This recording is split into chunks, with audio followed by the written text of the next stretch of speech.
राधे राधे महाराज जी। महाराज जी, आपने एक सत्संग में कहा था कि बिना भगवान की कृपा के हम नाम जप नहीं कर सकते। तो अगर कोई भक्त नाम जप करता है और कभी उसका नाम जप छूट जाता है तो उस समय उस पर भगवान की कृपा नहीं होती?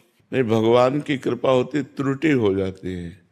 माया आकर्षण करती है ना, तो हमसे त्रुटि हो जाती है। एक बार भगवान की कृपा हो गई, आपका नाम जप शुरू हो गया, इसके बाद आप किसी वस्तु से प्रभावित होकर नाम जप छोड़ दिए, मान लो भोजन, किसी व्यक्ति से प्रभावित होकर नाम जप, तो ये हमारी गलती है।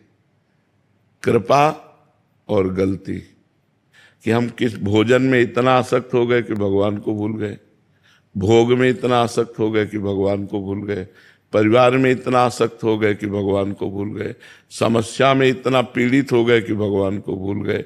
तो कई ऐसे क्षेत्र हैं जहां हम असावधान हो जाते हैं और भगवान का विस्मरण हो जाता है। इसी का नाम माया है।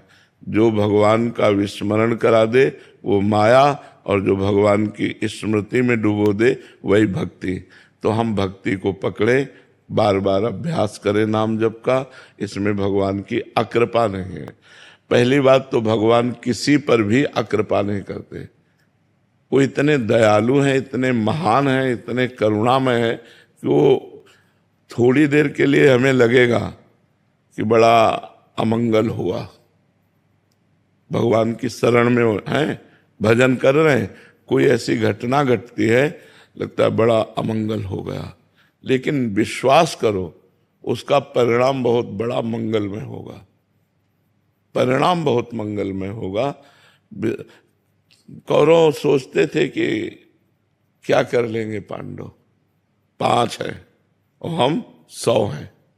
और जब महाभारत युद्ध हुआ तो कौरवों के पक्ष में 11 अक्षौणी सेना और पांडवों के पक्ष में 7 अक्षौणी सेना। पर ये नहीं समझते थे कि अखिल ब्रह्मांडों को बल प्रदान करने वाला उनके पक्ष में है। तो भक्त के पक्ष में भगवान होते हैं। पर ऐसा कोई सोचे कि हम भक्ति करें कोई समस्या ना आवे, तो ऐसी बात नहीं है। भक्तों के जीवन में बड़ी बड़ी समस्याएं आई हैं और उन्होंने भगवान के ही आश्रय से उसे पार किया है। तो हमारे ऊपर भगवान की कृपा है।